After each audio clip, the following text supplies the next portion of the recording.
स्वागत है दोस्तों एक बार फिर से आपका आपके अपने चैनल ज्योतिषी उपाय में। आज इस वीडियो में आपको दिवाली की रात मंत्र जाप और मंत्र सिद्धि किस प्रकार से किया जाता है उसकी जानकारी दी जाएगी।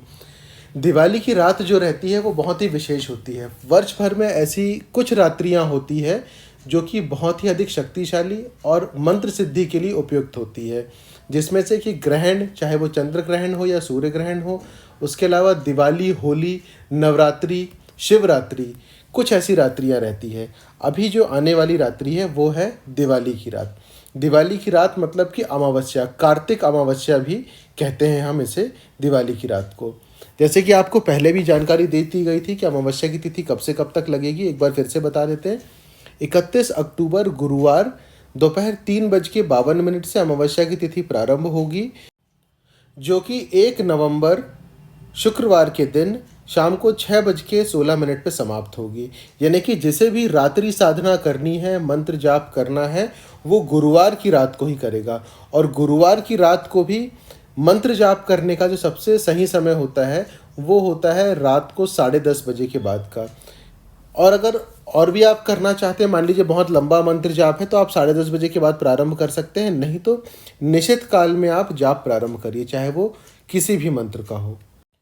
निश्चित काल की जो तिथि है वो 31 अक्टूबर गुरुवार रात्रि 11:28 से प्रारंभ होगी और समाप्त होगी 12:19 में। इस समय के बीच अगर आप निश्चित काल में जाप प्रारंभ करना चाहते हैं तो भी आप कर सकते हैं। निश्चित काल में माँ लक्ष्मी की पूजा भी की जाती है दिवाली की रात को, विशेष तौर पे आप चाहें तो माँ लक्ष्मी से संबंधित पूजा पाठ भी इस समय कर सकते हैं जो लोग करते हैं। अब दिवाली की रात कौन सा मंत्र जाप करना चाहिए और मंत्र सिद्ध कैसे होता है। सबसे पहली चीज़ है कि मंत्र जाप किस प्रकार का करना चाहिए। मंत्र जाप जो है वो केवल सात्विक ही करना चाहिए। नाम जाप आप कर सकते हैं, सात्विक मंत्रों का जाप कर सकते हैं। तांत्रिक मंत्रों का जाप बिल्कुल भी ना करें बिना किसी गुरु आज्ञा या बिना किसी गुरु के संरक्षण के, क्योंकि तांत्रिक मंत्रों में शक्ति बहुत होती है। अगर वो सकारात्मक प्रभाव देने के लिए सक्षम है तो नकारात्मक प्रभाव भी दे सकती है, अगर त्रुटि या गलती उसमें होती है तो। साथ ही साथ इसके बाद आता है बीज मंत्र। बीज मंत्र में भी बहुत अधिक शक्ति होती है, उसकी एक निश्चित संख्या का ही जाप किया जाता है, क्योंकि हमारे शरीर के अंदर भी उस शक्ति को झेलने की या सहन करने की ताकत होना चाहिए। हमारा शरीर भी उस लायक होना चाहिए, तभी हम उनकी शक्तियों को, उन बीज मंत्र की शक्तियों को हम अपने अंदर समाहित कर पाएंगे या फिर सोख सकेंगे। इसके लिए भी गुरु का होना बहुत आवश्यक है। इसलिए बीज मंत्र एक निश्चित संख्या में अगर कर रहे हैं तो, और प्रयास यही करें कि किसी गुरु की आज्ञा से ही आप बीज मंत्रों का भी जाप करें। सात्विक मंत्र आप जाप कर सकते हैं, नाम जाप आप कर सकते हैं। दिवाली की रात को मंत्र जाप करने के लिए इसलिए भी कहा जाता है क्योंकि इस रात जो हम मंत्र जाप करते हैं उसका जो प्रभाव रहता है वो कई गुना बढ़ कर के हमें प्राप्त होता है। जैसे कि सूर्य ग्रहण में भी मैंने आपसे बताया था कि हम जब कोई मंत्र जाप करते हैं सामान्य दिनों में, और सूर्य ग्रहण में अगर उसी मंत्र का हम जाप करेंगे तो सामान्य दिन से 1000 गुना ज़्यादा या लाख गुना ज़्यादा बढ़ कर के प्रभाव हमको ग्रहण काल में किए हुए मंत्र जाप से प्राप्त होता है। उसी प्रकार की स्थिति दिवाली की रात भी निर्मित होती है। तो दिवाली की रात भी आप जो जाप करेंगे प्रयास करें कि सात्विक करें और अत्यधिक करने का प्रयास करें जितना आप कर सकें। अब दूसरी बात यह है कि पता कैसे चलेगा आपने जो मंत्र जाप किया वो आपके लिए किस प्रकार से कार्य कर रहा है, कर भी रहा है या नहीं।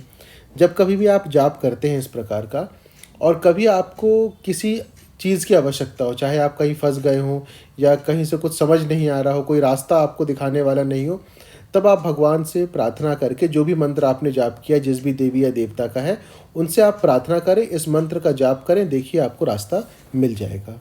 और सिर्फ यही नहीं है कि जिस मंत्र को आपने दिवाली की रात जिसका जाप किया है उसे बस दिवाली की रात को ही करना है, उसे आप हर रोज़ एक निश्चित संख्या में जाप करना ही करना है। अगर लंबा मंत्र है तो जप संख्या कम रखिए लेकिन निश्चित रखिए। अगर आपने ये तय किया है कि मैं रोज़ इसका 21 बार जाप करूंगा या करूंगी, तो निश्चित तौर पे 21 बार ही आप रोज़ इसका जाप करें। भले ही विशेष तिथियों में उसकी जप संख्या आप बढ़ा सकते हैं, लेकिन सामान्य दिनों में 21 बार करिए, 5 बार करिए, 11 बार करिए, 108 बार करिए। छोटा मंत्र है तो एक माला भी कर सकते हैं, ये आपके ऊपर निर्भर करता है, लेकिन करिए ज़रूर। ऐसा नहीं कि एक बार, 2 बार या 5-6 बार साल में कर लिया और हो गया। आप रोज़ जब जिस चीज़ को करते रहेंगे तो वो चीज़ आपको अपना आशीर्वाद अपने आप ही देती रहेगी। और बिना गुरु के कभी किसी भी मंत्र जाप में सात्विक को छोड़ करके किसी और मंत्र जाप में बिल्कुल मत जाइए, क्योंकि गुरु के मुख से निकला हुआ वाक्य ब्रह्म वाक्य होता है, ईश्वर का वाक्य होता है। उन्होंने जो मंत्र आपको दे दिया, जो विधि उन्होंने बता दी, उस विधि से करने पे निश्चित तौर में आपको सफलता मिलेगी ही मिलेगी। ये वीडियो पहले डालने का तात्पर्य ही यही है कि आप अपने आसपास अगर कोई सिद्ध व्यक्ति हो जिनसे आप गुरु मंत्र लेना चाहते हो, या फिर आप उनसे कोई मंत्र पूछ करके सिद्ध करना चाहते हो, तो उनकी आज्ञा से ही उनसे विधि पूछ करके आप कर सकते हैं। ऐसे कई लोगों के मैसेज आए थे कि हमें मंत्र जाप करना है, तो उसके लिए क्या करें, कौन सा दिन ठीक रहेगा। ग्रहण काल में आपको बताया था, और अब दिवाली की रात आप चाहे तो कर सकते हैं। कोई प्रश्न हो तो कमेंट बॉक्स में लिख करके पूछ लीजिएगा। वीडियो को लाइक ज़रूर कर लें और चैनल को सब्सक्राइब ज़रूर कर लें अगर आप इस चैनल पर पहली बार आए हैं तो। जल्द ही दूसरी जानकारी के साथ फिर उपस्थित होंगे। धन्यवाद।